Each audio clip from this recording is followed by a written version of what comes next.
नमस्कार, अभिनंदन और आप सभी का स्वागत है फिर से एक नए लेक्चर पर। केमिस्ट्री के लास्ट लेक्चर में हम लोग लॉज ऑफ केमिकल कॉम्बिनेशंस, रासायनिक संयोग के नियमों को हम लोग पढ़ रहे थे और उसमें जो है हम लोग कुछ नियमों को पढ़ चुके थे। जैसे कि हम लोग laws of constant composition, proportion, laws of multiple proportion, reciprocal proportion, Gay-Lussac's, gaseous volume, ये सब जो लॉ है हम लोग पढ़ चुके थे, है कि नहीं। कंजर्वेशन ऑफ मास भी जो है हम लोग पढ़ चुके थे। द्रव्यमान के संरक्षण के नियम, समानुपात, उसके बाद विसम अनुपात जो है, ये सब सारा कुछ हम लोग पढ़ चुके थे। जैसा कि हम लोग सभी जान रहे हैं कि हम लोग इस कोर्स में पॉलिटेक्निक एंट्रांस 2023 के लिए जुड़े हुए हैं और उसी कड़ी में आज हम लोग इस जो पिछले लेक्चर में डिस्कस किए हुए कॉन्सेप्ट्स के बेसिस में हम लोग MCQ क्वेश्चंस को डिस्कस करने जा रहे हैं। सेशन अगर आपको पसंद आए तो लाइक शेयर कर सकते हैं आप, और चैनल पर नए हैं तो सब्सक्राइब भी कर सकते हैं। आप हमें फॉलो कर सकते हैं फेसबुक, इंस्टाग्राम और टेलीग्राम के माध्यम से। आप इस कोर्स का जो है व्हाट्सएप ग्रुप से भी जुड़ सकते हैं। 9155547045 ये नंबर पर व्हाट्सएप है। इसमें आप कोई भी क्वेरी, कोई भी जानकारी के लिए व्हाट्सएप कर सकते हैं। वीडियो के डिस्क्रिप्शन पर आपको ग्रुप का लिंक भी मिल जाएगा, आप उस व्हाट्सएप ग्रुप से जुड़ भी सकते हैं। चलिए आज का सेशन हम लोग स्टार्ट करते हैं। सबसे पहला क्वेश्चन है आज का सेशन का हमारा, वो है which one of the following is a correct relationship between mass and energy. निम्नलिखित में से कौन सा द्रव्यमान और ऊर्जा के बीच सही संबंध है। हम लोग मास और एनर्जी के बीच में एक रिलेशन पढ़ते हैं, वो है E=mc², जिसको हम लोग बोलते हैं क्या, ऊर्जा और द्रव्यमान के बीच एक संबंध, जिसको हम लोग E=mc² से रिप्रेजेंट करते हैं, है कि नहीं। तो अभी जो है अगर आप इस इक्वेशन को देख पा रहे होंगे तो यहाँ पर और जो हम लोग का ऑप्शंस में है इसमें से कोई भी मैच नहीं कर रहा है कि नहीं। तो हम लोग इस इक्वेशन को हम लोग इस तरह से लिख सकते हैं क्या, C² क्या लिख सकते हैं, E/m। C² लिख सकते हैं क्या, E/m। अब हम लोग अगर C सिर्फ लिखना चाहें तो इधर एक अंडर रूट चढ़ जाएगा और हम लोग लिख पाएंगे E/m।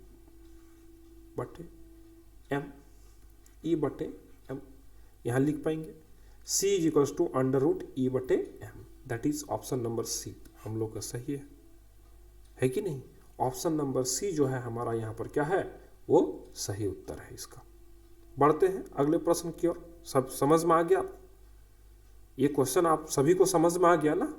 हाँ चलिए तो बढ़ते हैं अगले प्रश्न की ओर। अगला प्रश्न है हमारे पास, लॉ ऑफ मल्टीपल प्रोपोर्शन, बहु अनुपात का जो नियम है वो किसके द्वारा दिया गया उसके बारे में पूछा जा रहा है।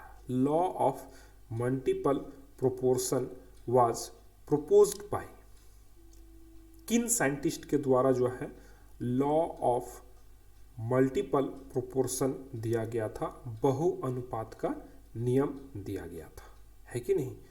तो अभी यहाँ पर 4 साइंटिस्ट का नाम दिया हुआ है कि नहीं। तो यहाँ पर देख पा रहे होंगे आप, सबसे पहला है लोवेसियर, है कि नहीं। उनके द्वारा जो है हम लोग पढ़े थे क्या, कि उनके द्वारा लॉ ऑफ कंजर्वेशन ऑफ मास, द्रव्यमान के संरक्षण के नियम का जो लॉ है, नियम जो है वो दिया गया था, है कि नहीं। डाल्टन के द्वारा क्या दिया गया था, डाल्टन के द्वारा ही दिया गया था बहु अनुपात का नियम। प्राउस्ट के द्वारा क्या दिया गया था, प्राउस्ट के द्वारा जो है सम अनुपात का जो है, सम अनुपात का नियम जो है उनके द्वारा दिया गया था, प्राउस्ट के द्वारा। और गैर लुसेक के द्वारा जो है गैसियस लॉ जो है, गैसियस वॉल्यूम का जो है वो लॉ दिया गया था, है कि नहीं। तो हमारा यहाँ पर ऑप्शन नंबर बी जो है जॉन डाल्टन, वो हमारे बीच बहु अनुपात का नियम को लेकर आए थे, है कि नहीं। Law of multiple proportions was proposed by John Dalton. अगले प्रश्न की ओर बढ़ते हैं हम लोग। प्रश्न तीसरा जो है हमारे पास है, which one of the following pairs of compound illustrate the law of multiple proportion. बहु अनुपात के नियम का वर्णन करने वाला यहाँ पर निम्नलिखित में से कौन सा ऐसा जो रिएक्शन है, जो जोड़ा है, रासायनिक अभिक्रिया है, जो दिखा रहा है कि ये बहु अनुपात नियम को वर्णित करता है कि नहीं। तो यहाँ पर हम लोग सबसे पहले बहु अनुपात को हम लोग जो लास्ट लेक्चर में पढ़े थे वो क्या देखे थे कि कोई भी एक कंपाउंड, मान लेते हैं कि कोई एक कंपाउंड है, वो कोई एक बी कंपाउंड और कोई एक सी कंपाउंड से रिएक्ट करके, है कि नहीं, रासायनिक अभिक्रिया करके कोई एक कंपाउंड ये ए बी बनाएगा और ये कोई कंपाउंड ए सी बनाएगा, है कि नहीं। तो इसी को हम लोग क्या बोले थे, इसी को हम लोग बोले थे बहु अनुपात, है कि नहीं। तो यहाँ पर हम लोग देख पा रहे हैं कि इसमें H2O Na2O है कि नहीं। मतलब यहाँ पर ऐसा नहीं है कि नहीं, कोई भी ए कंपाउंड जो है रिएक्ट करके नहीं बना रहा। यहाँ पर Na2O और यहाँ पर Ba2O। यहाँ पर देख पा रहे हैं आप कि H2 और O2, है कि नहीं। H2 मतलब H2 जो है वो A है और वो एक बार B, मतलब यहाँ पर जो है ये H जो है, H2 जो है, अगर A हम बोल दें H2 को, है कि नहीं, अगर H2 को जो है हम लोग A बोल दें तो ये एक बार ऑक्सीजन के साथ रिएक्ट करके क्या बना रहा है, H2O बना रहा है। और यही एक बार O2 के साथ रिएक्ट करके क्या बना रहा है, H2 और O2 बना रहा है कि नहीं। तो हम लोग यहाँ पर कौन सा रिएक्शन को बोल पाएंगे, यहाँ पर कौन सा रिएक्शन को जो है बोल पाएंगे, कौन सा सही है। यहाँ पर देखिए तो हम लोग बोलेंगे क्या कि यहाँ पर जो ऑप्शन नंबर जो हम लोग का ये सी है वो सही है कि नहीं। ऑप्शन नंबर जो सी है वो सही है।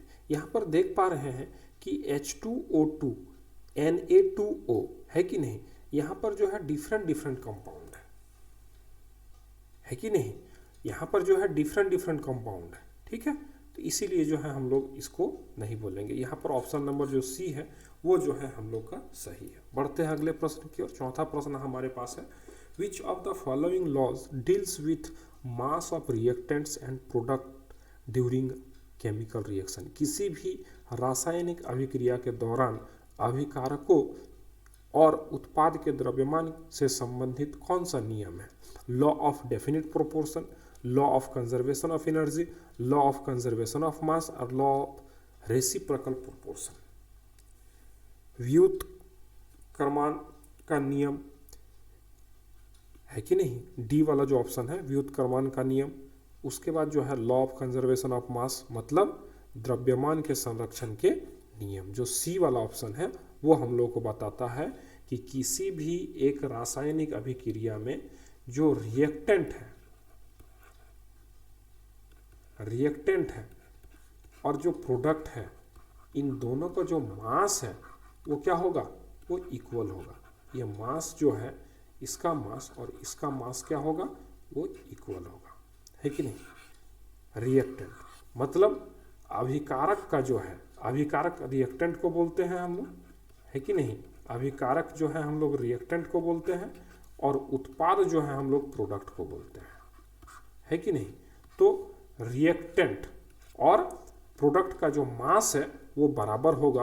वो कौन सा लॉ बताता है, वो लॉ बताता है द्रव्यमान के संरक्षण के नियम, that is law of conservation of mass. Option number C हम लोग का ये सही है ना। तो ऑप्शन नंबर सी जो है हम लोग का करेक्ट ऑप्शन है। बढ़ते हैं अगले प्रश्न की ओर। पांचवा प्रश्न है हमारे पास, carbon, sulphur and oxygen gives carbon dioxide and sulphur dioxide, this is according to the law of. Carbon, sulphur और ऑक्सीजन कार्बन डाइऑक्साइड और सल्फर डाइऑक्साइड देता है। यह कौन से नियम के अनुसार हो रहा है? यह कौन से नियम के अनुसार हो रहा है? तो देखिए यहाँ पर क्या हो रहा है, कार्बन और सल्फर ये दोनों जो है अलग अलग कंपाउंड जो है वो एक ही कंपाउंड के साथ रिएक्ट करके हमको दो दो जो है क्या दे रहा है। जैसे कि कार्बन एक बार ऑक्सीजन के साथ कंबाइन करके क्या दे रहा है, CO2 दे रहा है कि नहीं। और सल्फर एक बार कंबाइन करके क्या दे रहा है, SO2 दे रहा है कि नहीं। तो हम लोग यहाँ पर देख रहे हैं कि यही ऑक्सीजन एक बार कंबाइन कर रहा है कार्बन के साथ और यही ऑक्सीजन एक बार सल्फर के साथ जो है कंबाइन कर रहा है कि नहीं।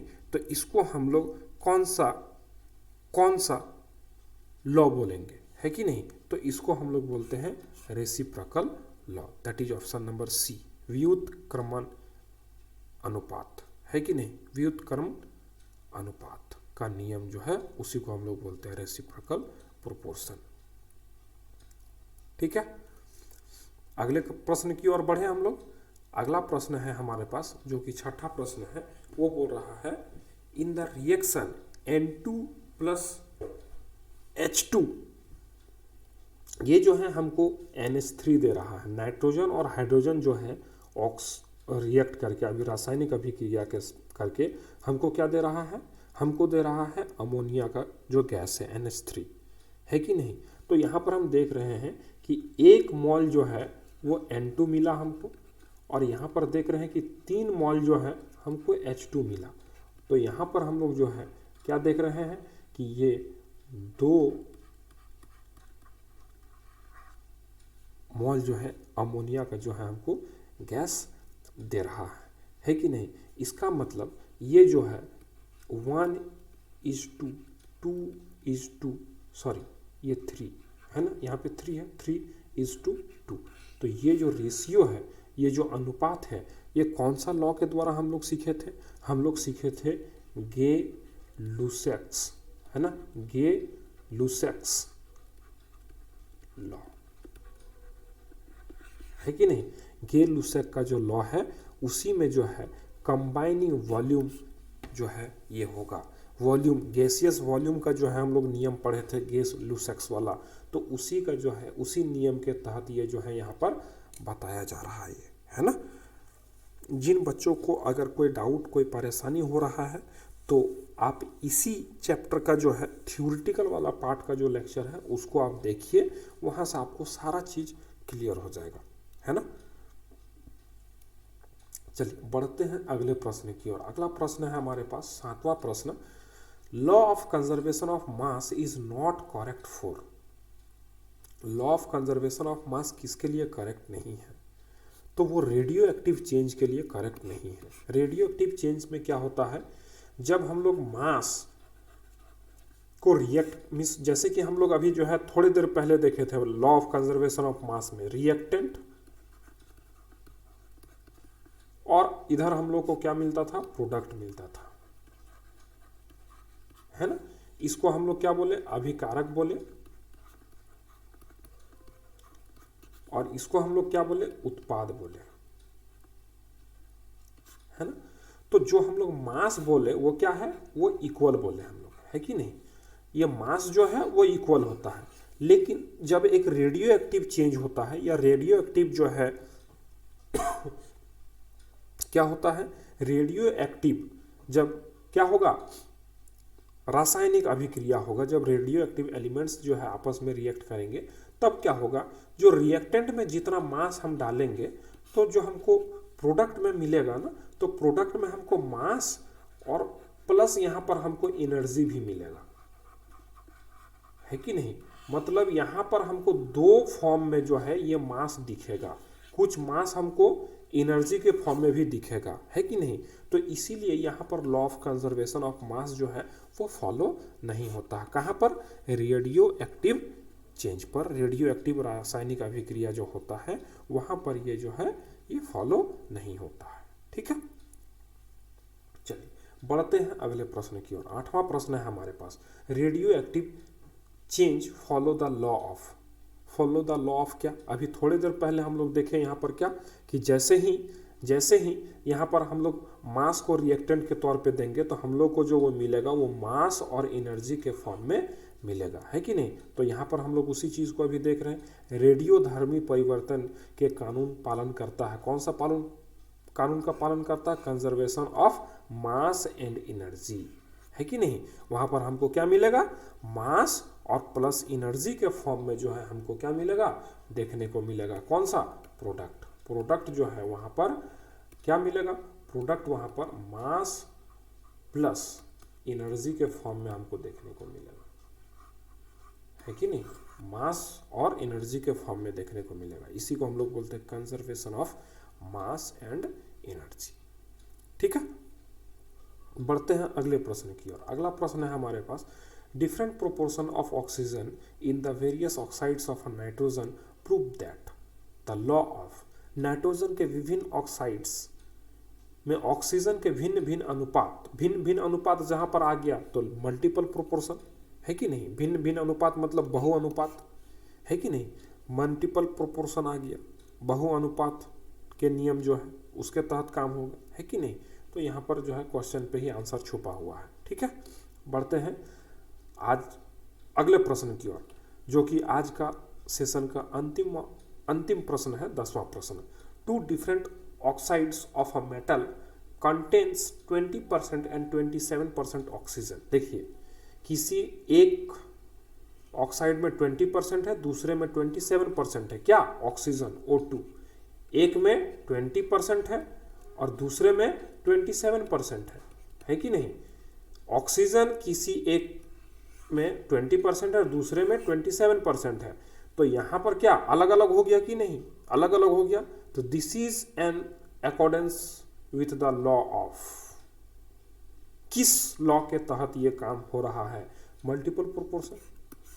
जहां अलग अलग आ गया, भिन्न आ गया, तो हम लोग क्या बोलेंगे, बहुअनुपात समीकरण, बहुअनुपात नियम, है कि नहीं। तो यहां पर आ गया मल्टीपल प्रोपोर्शन। ठीक है, तो इस तरह से आज का सेशन में हम लोग टोटल 10 क्वेश्चंस को किए। सेशन अगर आपको पसंद आया हो तो लाइक एंड शेयर कर सकते हैं आप, चैनल पर नए हैं तो सब्सक्राइब कर सकते हैं। मिलते हैं फिर आपसे अगले लेक्चर में, तब तक के लिए गुड बाय, टेक केयर।